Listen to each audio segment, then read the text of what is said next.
I have the petition signatures that I mentioned to you at the town board meeting. There's over 400 of them here, and they're from the four corners of the township. They support the three things on the petition: 7 times the turbine height setback, 400-foot maximum turbine height, and the removal of that ambiguous waiver clause.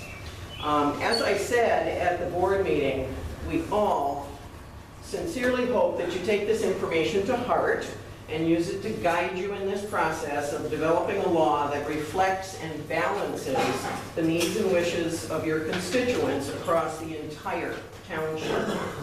It's disheartening to note that the suggested changes we hear you discuss, or the changes made to date, are those advised by the developer, when the developer does not live here, does not vote here. These people do vote here.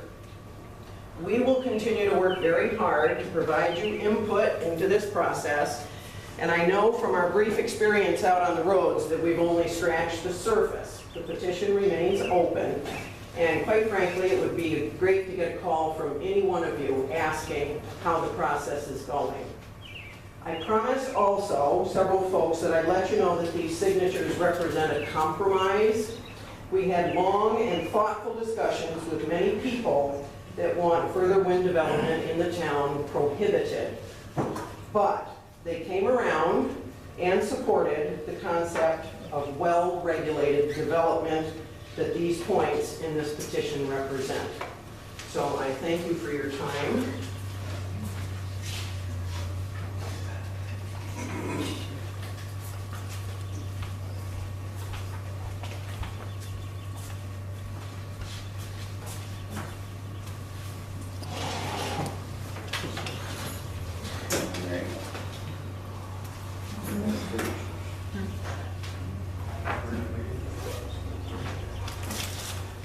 So, how do we want to go about this? We weren't happy with what we had, I know that.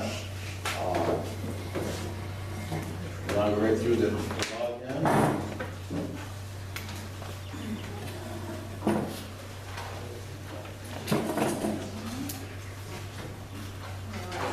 Has anything on any page or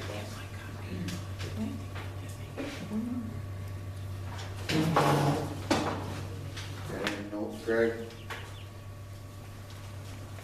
No, I don't. I do like that statement though from Pam that your petition reflects well-regulated development townwide. We got two. Here's your signatures. Sorry. I was gonna say, you're printing off here.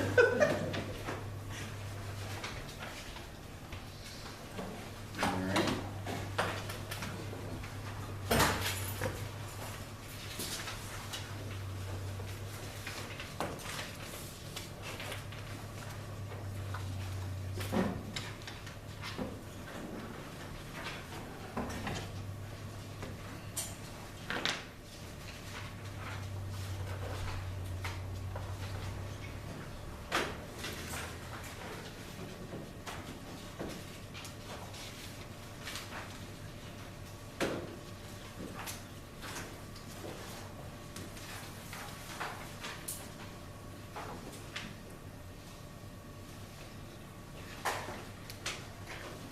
Well, I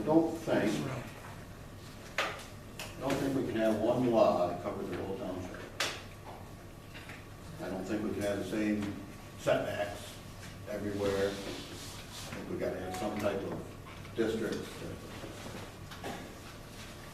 that are, some areas that are more friendly to wind development, and some that are not. That's how the town center does it. Yep, I got a copy of their law. It's gone through their law too, Mhm. and they've made districts. Actually, I asked Russ Carey to come tonight to talk to us on how he did that. And he had Farm Bureau meeting tonight, so he was fully available.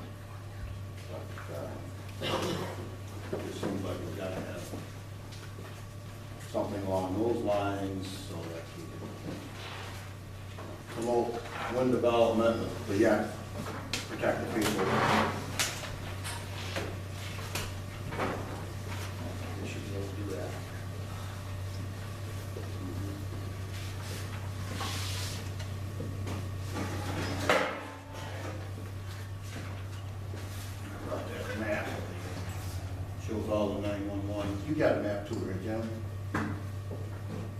got a map too, right?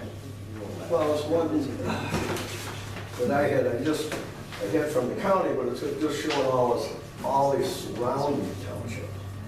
It'll show the roads in Madison, but it's not gonna show you where folks live. It's pretty much gonna be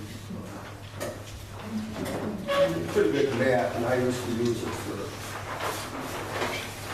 when I was on the sheriff's department, with bus routes and things like that. Pretty much for, but it doesn't show where everybody lives. It's the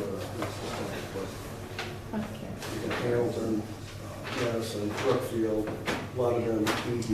So it would show any.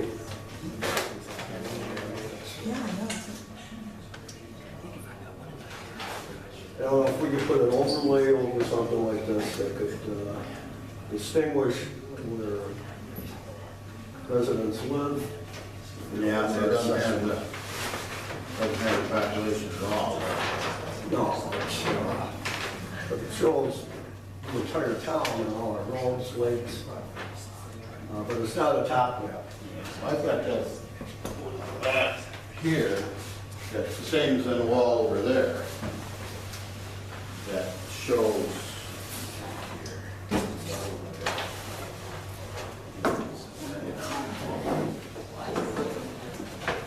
Yeah.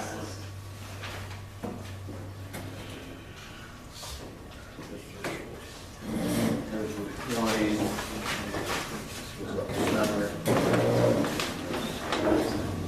This area over here is more sparsely populated than this area. All these yellow dots are 911 addresses. Practical purposes, they're dwellings. You've got heavy, and over here where the Crow Hill Wind Farm is now.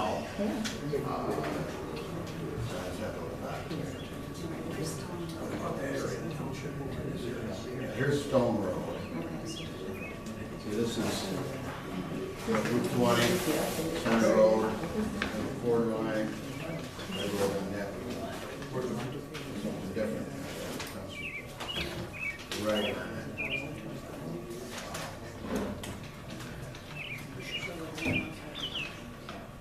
No, it doesn't. It doesn't show. You got wind access road there, so that's gotta be windmill access road. You got something here. Crow Hill, here. Yeah. Wish we could have like some kind of a formula of density or population. Yeah, I don't know. It's better taking any consideration of residents or proximity when they did it. In other words, we're showing populated areas and sparsely populated areas. There's, I was trying to look and see if they, that's what I was hoping, Mr. Carey, if he was here, might be able to explain how they, maybe their thought process. Yeah, I mean, it ended up, they did it kind of by tax map number. Yeah, it doesn't really mean anything for us. Right. Not sure how they. ended up with that.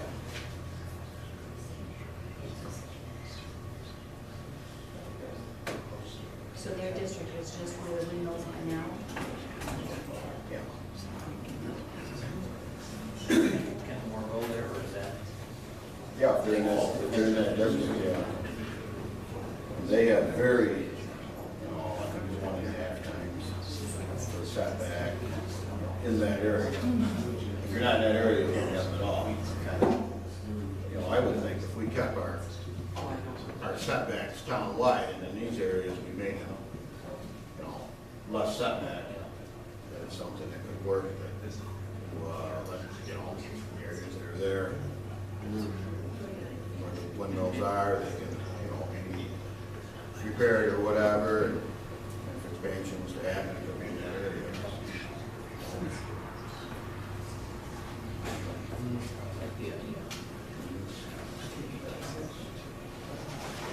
Do you like that line? Yeah.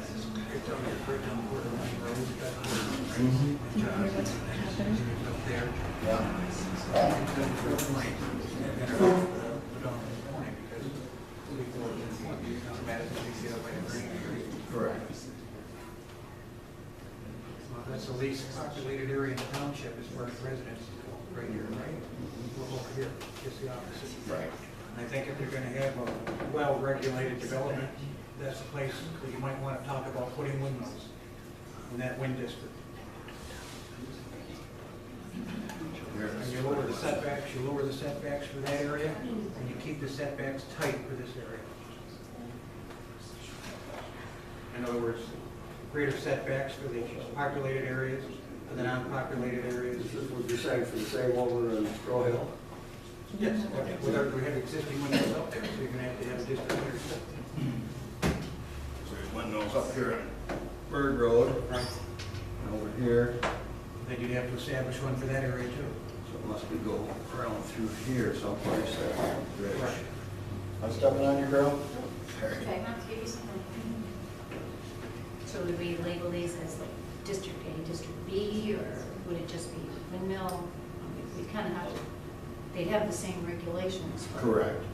They'd be a wind district, this would be wind district 1, wind district 2, whatever you want, terminology that you use on those, but they all basically would have the same setbacks, they'd have the same height requirements for the windmill, whatever else. And this is all pretty flat right here. Right. Feather has an ABC, We're running into, District B, District C. yeah, see, they have zoning. That's a little different deal. Where are there other hills in the town? All right, you've got, here's 12B.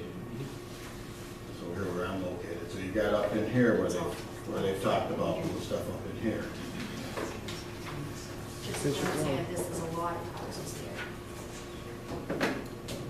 There's a lot of houses there. A lot of residences in that area. And all the way down Johnny Cake. Of course, get you close to the airport there anyway, probably. There's a limitation, I'll push you when you to the airport. But there, you can tell there's a lot of houses there. All the way down Bishop Road, down Hill Road.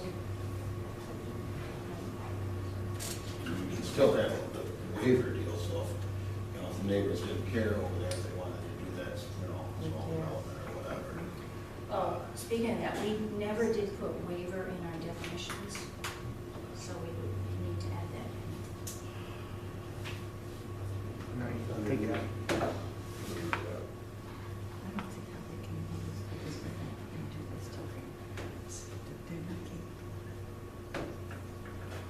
Well, I think this is a good compromise. What do you think, Frank? What are the current setbacks that we have over here and over there? We don't have any of those when we do. Well, I don't think we had. But we have current setbacks of Yeah. 1.5 times, I think our law is that we made a couple years ago. Well, that's what these are too. Somebody, You'd almost have to have a grandfather 1.5 clause times. stating that the current ones are good with whatever the setbacks used to be, and then any new ones that maybe would come up in this area would Figure out what we want. fall into, yeah, what we're gonna plan for setbacks. Yeah. I mean, In the non-district areas, in the non-windmill district areas, you have to keep an increased setback to protect the residents. I'd like to keep it at that 6.5 we talked about. These areas right here. Yeah.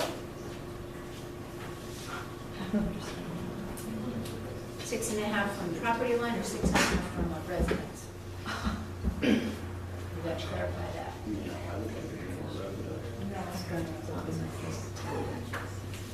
Yeah, I What do you mean, think?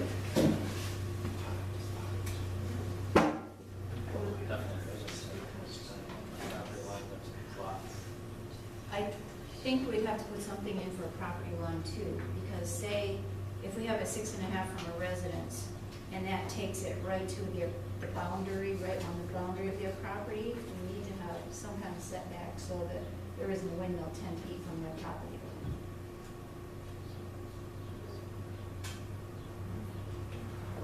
If it was 6.5 times from their house to the property line, which right at the 6.5 times, it could be, up there, so they have to have something for property lines too. 1.5 there, so it doesn't fall on somebody else's property. Fall on, that should be on, I would think. Right. That same thing would be for roads too, right?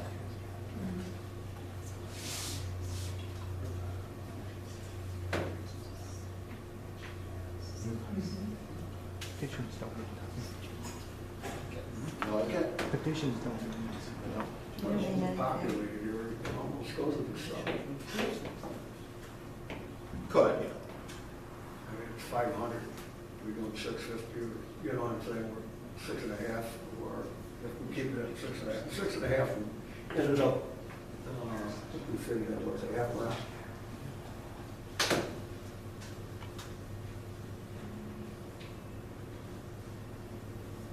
And what are we gonna do for setbacks in the Windmill District?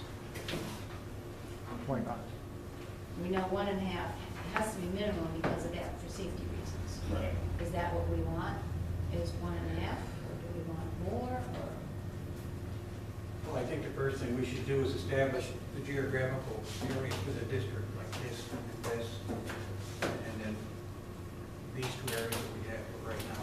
Establish the district, and then we're gonna have to talk about the height of the windows. Are we gonna go with 400 feet? I mean, we talked about 400 feet. We're gonna go. I don't think we should, from just everybody's opinion that they want to go higher than 400 feet, let's put it down that slope. We should be looking at, whether you're out here in the middle of nowhere at 500 or, I don't know, the public opinion is still, What would you think of 450 in those areas? In those windows areas? well, you almost have to figure, I mean, we can see here there's no residential houses. I mean, where would that really allow? I mean, I suppose you couldn't hurt anything because it's not close enough to be infringing, but yet I would want some input from. Well, that 50 feet may make it that the industry can To the property, develop. Yeah. 400. I mean, we know from the survey, people are not interested in 500 feet, or Right, something like that's that. what I mean. I don't know if I read the surveys, but I would think, if we could go halfway in those areas. I mean, what would we have to do to create a district? What's the process? Well, That's why I was hoping, Wes Carey was here. he did by tax map numbers. But see, if we go along that line there, we can just say everything east of these roads. And the same thing over there. We can just use those roads as boundary lines. That would make it easier. Because, I mean, at some point, something might be subdivided, and then I don't know how to do that, to get them a new tax number. Sure. So I wouldn't want to do it that way. What if we just blocked off an area from one road east, one road west, or whatever, and if we wanted to figure out something in this area, you know, how would we do that? Yeah. I mean, this area. Whichever. It's just, that is surrounded by houses. You know, if it was far enough with bigger setbacks and they'd sign waivers, then that might be possible, but, you start getting them in here, there's a lot of houses. There is. And you do it for one area of the town because of how it's